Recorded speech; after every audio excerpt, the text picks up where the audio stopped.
Yan na, nagmantika na. Tara, kain tayo. Sip na. Oh, unang subo ko mga kalikot para sa inyo. Unang subo para sa team ko panalig. Supporters, nahulog. Ang sarap!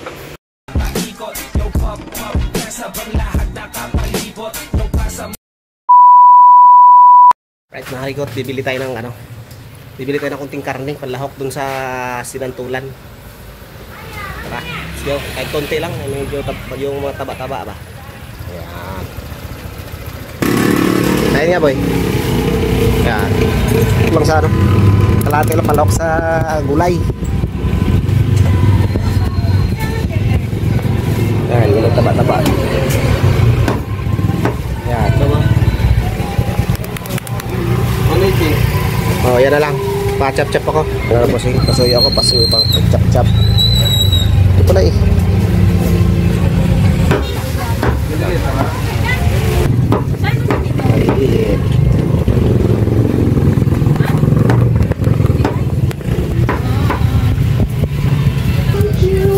Right. Oh, pwede na to. Right, pabili na tayo. Sakto na to palagay sa gulay. Bata ka siya. Let's go. Okay mga kalikot, ito na nga yung santol mga kalikot. Yung galing kay Daddy Oms, umpisa na natin para sa sinantulan. Ito yung unang proseso mga kalikot. Ay unang-una atin munang biakin o hatiin sa gitna para matanggal natin yung buto. Kasi yung buto kasi nito hindi natin isasama. Kasi ang kakayo din natin yung yung laman. Yung nakakayo din natin yan.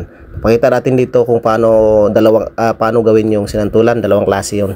Paano natin madurog. Pwede natin kayo din sa kayudan ng niyog, tsaka yung isa naman pwede sa food processor. Yan, gagawin natin din ulit yung dalawang na yun. Pamamaraan para maluto natin yung sinantulan. Ito nga palang pagluluto natin mga kalikot ay Bicol style. Bicol style ang pagluto natin kasi si Mrs. ay taga Bicol. Mahilig din sila sa gantong pagkain, gantong gulay. Ayan, papakita ko sa inyo yung dalawang pamamaraan. Yan, ayan na, natanggalan na natin ng buto. Ayan, ang buto, hiniwalay natin. Tapos, ayan, kakayo din natin ang kayuran ng niyog. Yan yung unang pamamaraan. Medyo matagal nga lang. Kasi, tiyaga, ayan, kakayo din. Yung isa naman, binabalatan natin tong santol para doon natin sa food processor dudurugin, gigilingin. Ayan, tanggalin muna natin itong balat. Tapos ating ating gagayatin mamaya ng maliliit. Ayan, siguruduhin na natin na matanggal natin lahat ng balat. Okay, pag malinis na, ayan, pwede na natin hatiin. Ayan, hatiin natin para matanggal ulit yung buto kasi hindi nga natin sasama yung buto. Ayan, tanggalin natin ang buto at hindi natin sasali. Iyaw. Siguro magkunti lang siguro natin dito. Papakita lang natin kung paano ba. Kunti lang natin gagawin. Ayan, ayan ang food processor natin. Ayan, doon natin ilalagay mamaya pagdurog, paggiling. Ayan, gayatin natin ng maliliit. Pagkagayat ng maliliit, yan, lagay na natin dito sa food processor natin para mamaya paikuti natin para madurog. Ayan, kunti lang naman ang ating gagawin dyan sa na yan kasi papakita lang natin. Ayan, isa pa.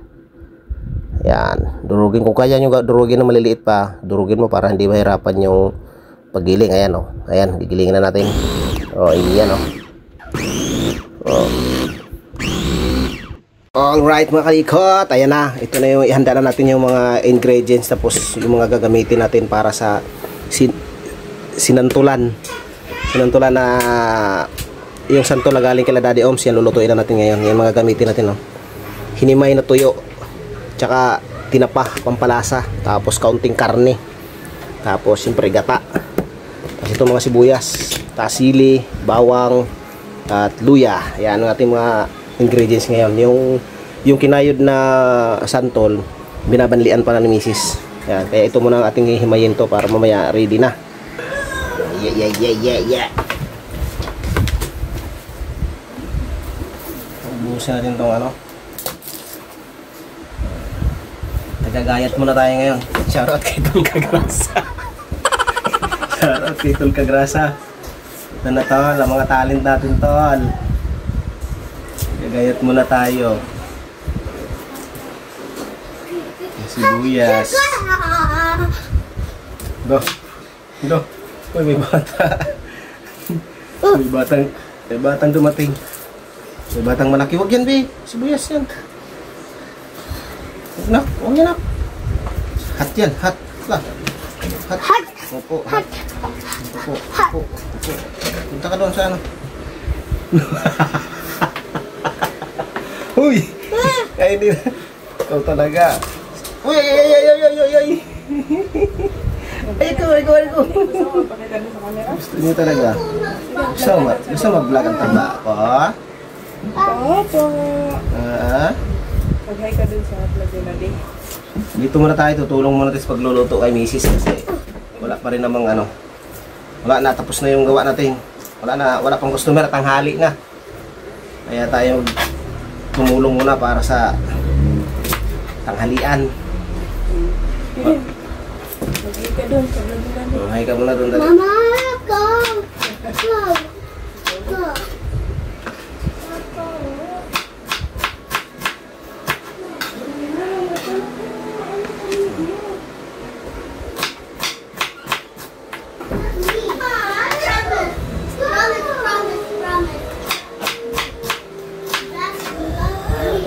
Sibuyas. Bria.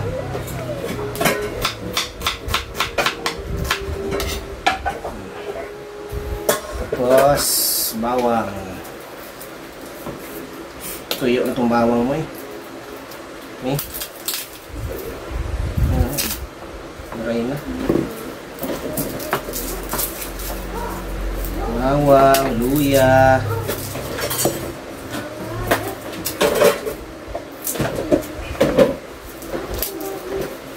Hinahangin.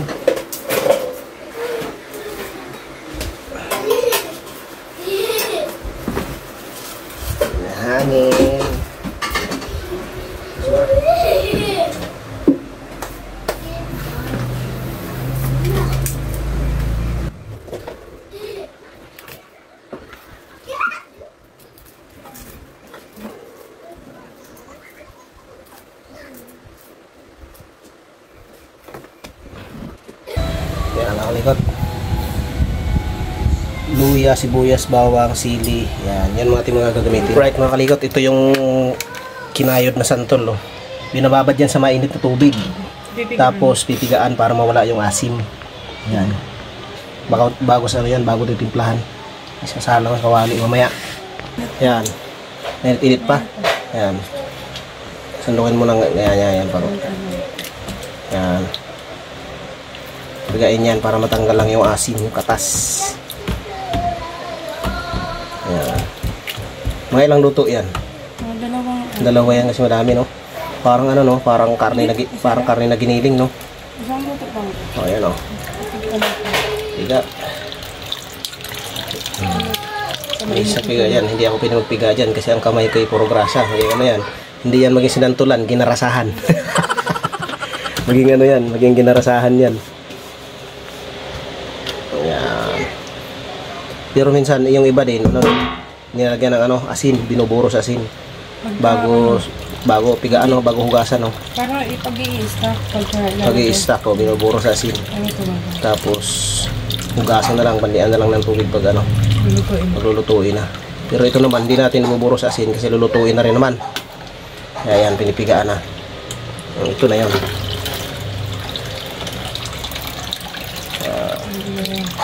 Kaya maganda pag kinayod sa kayudan ng niyog eh. Kasi ano, maliliit. Durog ba? Hindi katulad sa pagkutsara ang ginamit. Pagtapos yan, isang piga pa para talaga tanggal na yung asin. Gulay na lang talaga yan. Pwede naman eh. Kung kayo naman may processor, yun, pwede rin naman gamitin yon. Mas mabilis yun kaysa sa pangkayod ng niyog, mas matagal. Yan. Ngayon naman panahon ngayon, marami namang paraan eh para madurog, magiling yung ganyang bagay eh. processor, yan, pwede yun. Tapos kung wala naman, yan, yung sinaunang mga ginagamit kayudan, pwede rin naman. Pangalawa, okay, pigaan pa ulit yan, pangalawang piga para yan, bago lutuin. Yan, tubig na mainit. Ay, usok ay.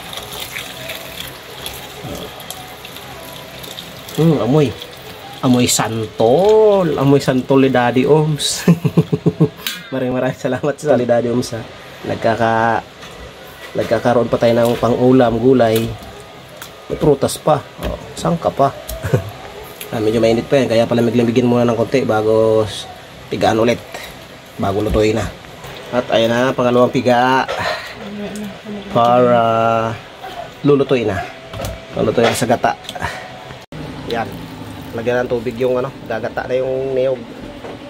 Isang tasa lang, ayos na yan para ganda yung gata niya. Malinis ang kamay ni Mrs.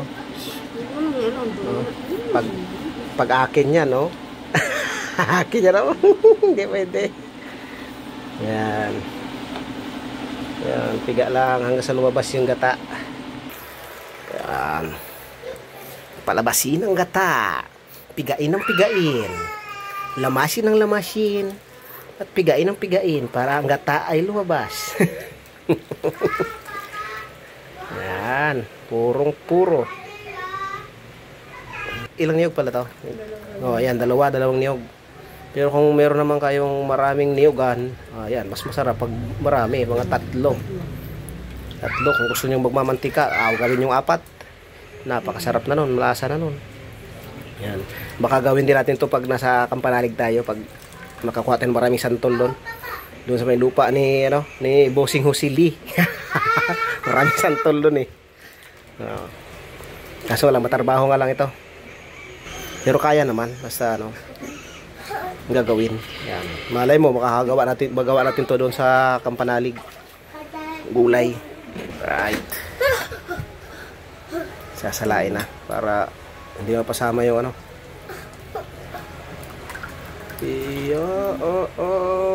ready na talaga. Yan, ganyan lang kadami yung kinuha. Kasi isang baso lang na isang baso at kalahati lang na tubig. Isang baso? Oo. Para maganda yung gata niya, hindi malabnaw. Yan, pwede rin namang dagdagan ng kukumama kung nakukulangan sa gata. Kasi ang gata niyog ay medyo mahal. Pero kung marami nga kayong niyog diyan, yan, pwede yung damihan para mas malasa talaga, masarap. Sa amin kasi dito, ang niyog dito ay 35 ang isa. Ayan, tama na yung dalawa. Tapos dagdagan na lang ng kukumama para pandagdag ba. At ayan na. Nakahanda na yan. Gigisa na lang yan. Hindi kasali yun, sinangag yan. Tirang sinangag. May bata pumunta Hoy, hilaw pa yan. Kakain ka na, hilaw pa yan. Lulutuin pa yan, mama. Lulutuin pa yan, di. Papa! Gutom ng baba ko? Ano, hindi pa pala gutom Po? Opo, ang bata. Opo. Padurog natin yung bawang para malasa. Right. Lagyan natin ng bawang. Bawang muna. Isunod natin yung iba. Sibuyas. At saka yung luya. Masarap yung magluto si Mrs. Ako nagturo niyan Ako nagturo niya magluto Kaso retire na ako sa pagluluto ng ganyan. Kaya siya na lang, taga-video na lang ako. Siya na lang magluluto. Kasi ito yung pwesto niya dito sa kusina. Ako naman doon sa terrace, sa gawaan. Doon ako sa gawaan ng motor. Kaya siya dito sa kusina. Halo. Luya, maluya. Yan. Keyword mo keyword. Mga perswa.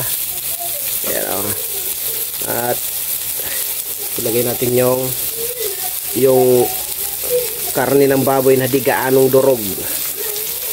Yan. Halo. Yan. Sige natin to. Yan nagpapasarap dyan. Okay. Pag naluto yung karne na yan, wag na ilagay yung santol. Yan na lang ulamin natin. Yan lang ulamin natin. Hindi, mas masarap talaga pag ano, pag may sinantulan. Yan! Aray ko! Galing talaga magluto ng misto. Galing talaga ako magturo. Pag medyo luto at madilaw-dilaw na yung karne.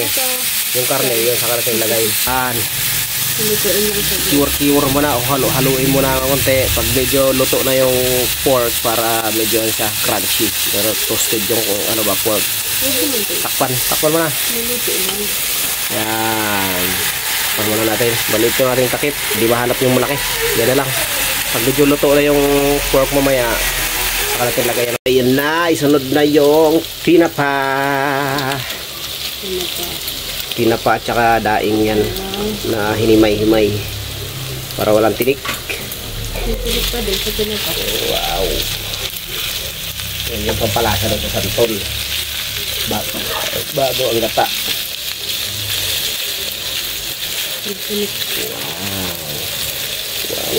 Wow. Ay, maprito ng lalagay ko tinapa.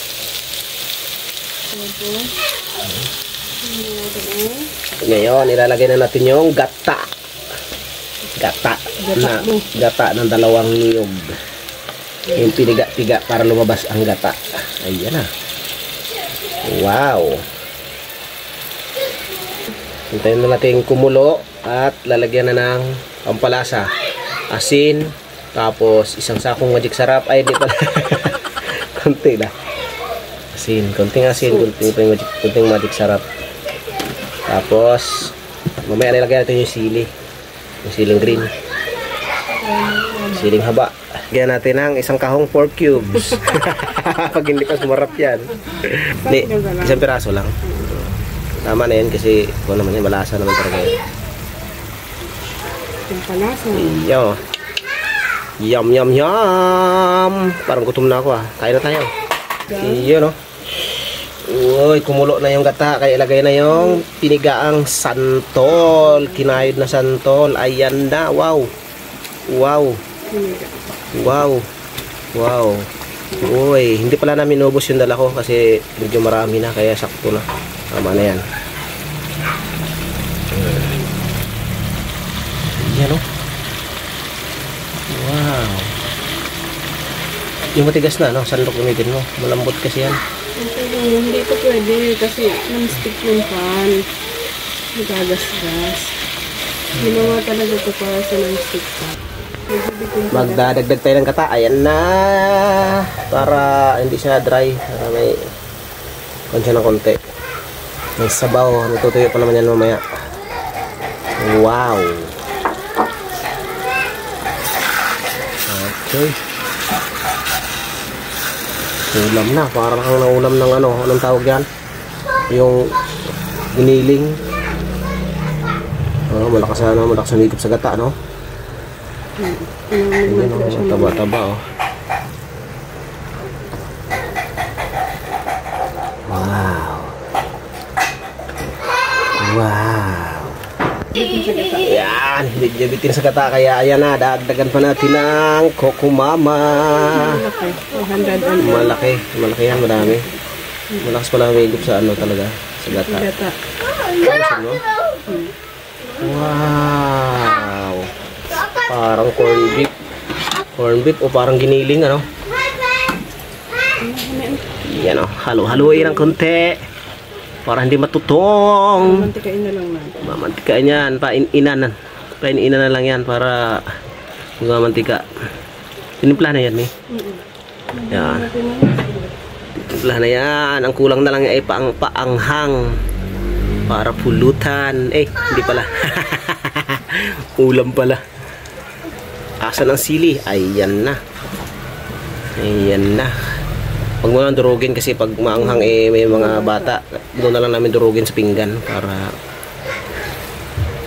sa amin lang yung anghang kasi may mga bata kakain. Wow. Wow. Ayan na yung santol mo, Daddy Oms. Naging ulam na. Prutas na, naging ulam pa. Thank you, thank you, thank you.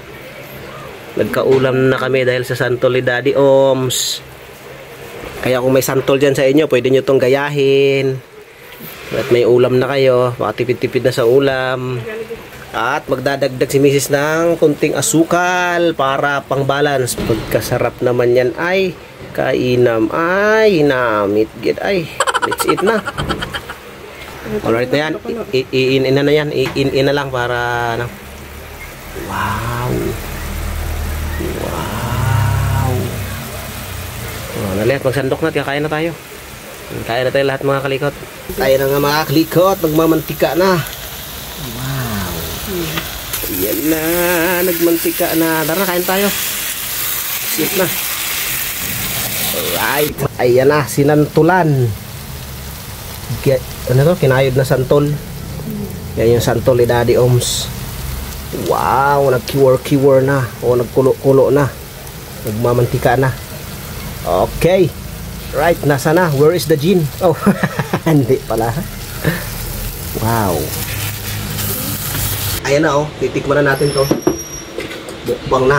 Mukbang santol ni Daddy Oms. Yan, may sili. Ginayat na natin para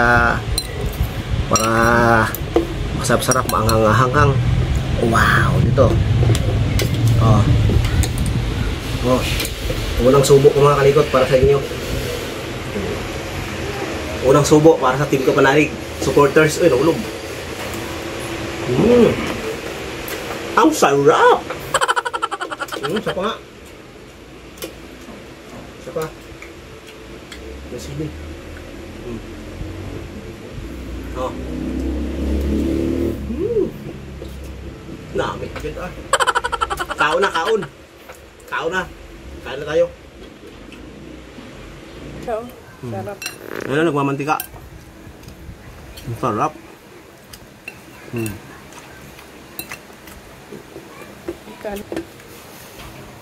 Oh. Oh. Parang tulog. Sarap.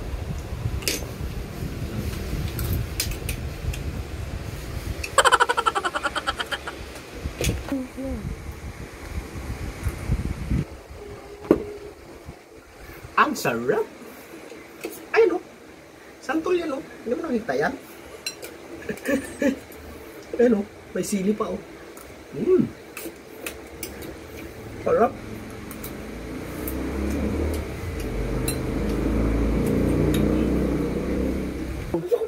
Right mga likot. Ayun na. Parang dinala ng bagyo. Busog match. Yun, maraming salamat sa nakarating sa dulo ng ating video at napakasarap. Maraming salamat sa team Kapanalig at kay Daddy Oms sa santol niya na prutas na naging ulam pa. Alright, bye-bye!